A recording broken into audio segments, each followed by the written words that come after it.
రక్షకుడు పరిశుద్ధుడు అయిన యేసుక్రీస్తు వారి శుభనామమునకు ముందుగా స్తుతులు చెల్లించుకుంటూ ఉన్నాము. వాక్య భాగాన్ని చదువుకుందాము. యోహాను శుభవార్త 15వ అధ్యాయము 9వ వచనం నేను చదువుతున్నాను. జాగ్రత్తగా విందాం. తండ్రి నన్ను ఎలాగు ప్రేమించెనో నేనును మిమ్మల్ని అలాగు ప్రేమించితిని, నా ప్రేమ యందు నిలిచియుండిడి. ప్రభువైన యేసుక్రీస్తు వారు చెబుతున్న చక్కని మాట ఇది. ఆ మాటలో ఆయన అంటున్నాడు కదా, నా ప్రేమ యందు నిలిచియుండిడి అంటున్నాడు. దేవుడు ప్రేమ గురించి మాట్లాడుతూ ఉన్నాడు. ఈ లోకంలో ఎన్నో రకాల ప్రేమలు ఉన్నాయి. చాలా రకాల ప్రేమల గురించి మనం వింటుంటున్నాం కదా.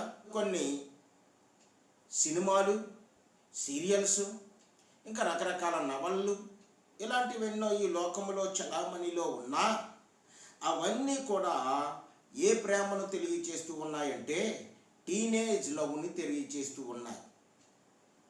యువతీ యువకుల మధ్య ప్రేమ, లేదా వయసుతో పొడచూపిన ప్రేమ, యవ్వనంలో కోరికలు పెళ్ళిపుకుతూ ఉన్నప్పుడు ఉబుకు వచ్చే ప్రేమ, ఇటువంటి ప్రేమ ఈ లోకంలో ఎక్కడ చూసినా మనం చూస్తూ ఉన్నాం.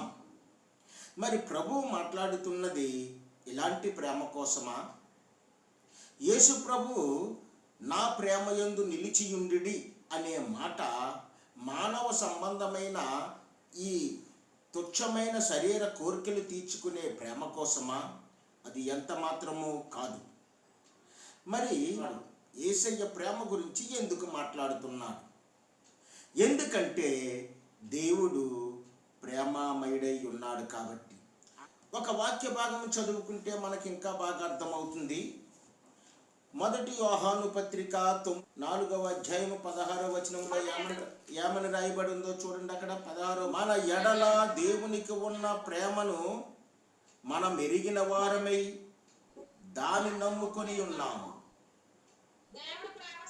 దేవుడు ప్రేమాస్వరూపి అయి ఉన్నాడు. ప్రేమ యందు నిలిచియుండువాడు దేవుని యందును నిలిచి ఉన్నాడు, దేవుడు వాని యందు నిలిచి ఉన్నాడు. దేవుడు తన ప్రాణం ఇచ్చినంతగా నిన్ను ప్రేమించాడు. పాపము కోసము, ఆ పాపం వలన వచ్చిన శాపము కోసము, ఆ శాపము నుండి నిన్ను విడుదల చేయటం కోసము దేవుడే తన కుమారుడిని ఈ లోకానికి పంపించినప్పుడు ఆ కుమారుడు నీ కొరకు ఏం పెట్టాడంటే ఆయన ప్రాణమును పెట్టాడు. ఆ ప్రేమ నిన్ను వెతుకుతూ వచ్చింది. ఆ ప్రేమ నీ కొరకు నిరీక్షించే ప్రేమగా మారిపోయింది. కాబట్టి దేవుడు ప్రేమామయుడని, ఆయన ప్రేమాస్వరూపని నువ్వు నమ్మినప్పుడు ఆ ప్రేమ యందు నువ్వు ఎలా ఉండాలట? నిలిచి ఉండాలి. మరి మనము దేవుని ప్రేమలో నిలిచి ఉండాలంటే,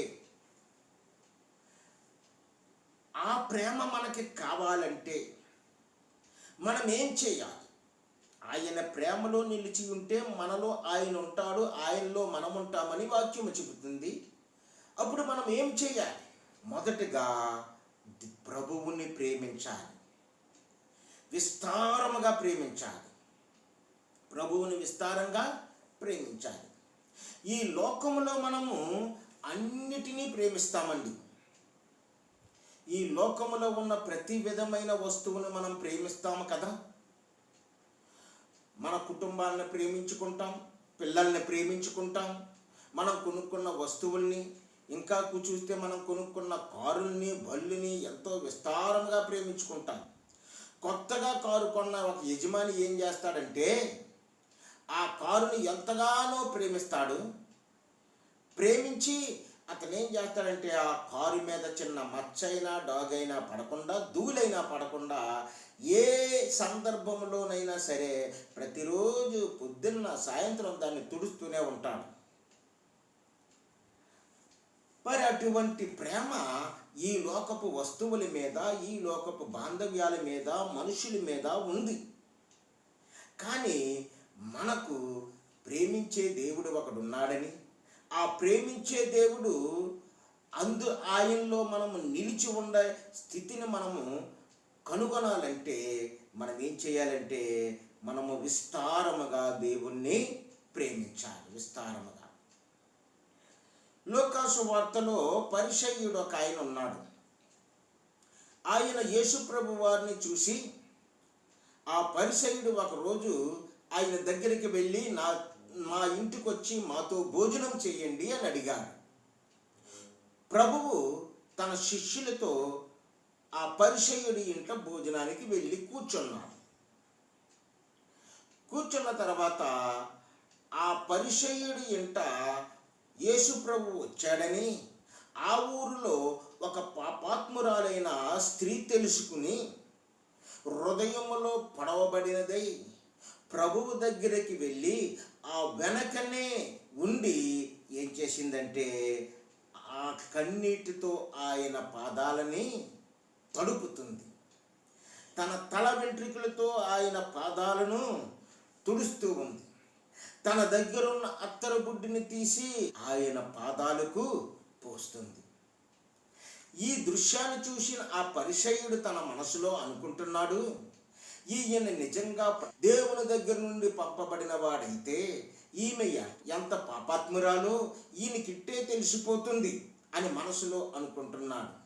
ప్రభువు అతని మనసుని ఎరిగిన వాడై, సీమోను, ఎందుకు నువ్వు మనసులో ఇట్లాంటి ఆలోచన చేస్తూ ఉన్నావు? నేను నీ ఇంటికి వచ్చాను, నువ్వు నా కాళ్ళకు నీళ్ళు ఇవ్వలేదు. ఆమె తన కన్నీళ్లతో నా కాళ్ళను కడిగింది. ఆమె తన తల వెంట్రుకలతో నా కాళ్ళను తుడిచింది. ఆమె తన యొద్దనున్న అత్తరిని తీసి నా పాదాలకు పోసింది. ఈ ఆచారము మధ్యప్రాచ్యపు దేశములో ఉన్నదండి.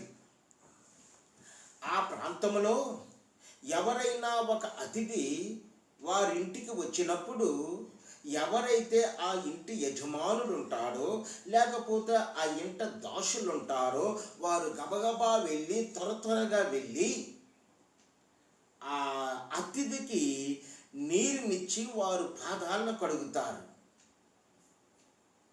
ఆ పాదాలను శుభ్రమైన బట్టతో తుడుస్తారు. వారిని లోపలికి పిలిచి వారి తల మీద సుగంధ తైలమును పోస్తారు. ఇవన్నీ వారి అతిథి మర్యాదల్లో ఒక ఆచారం.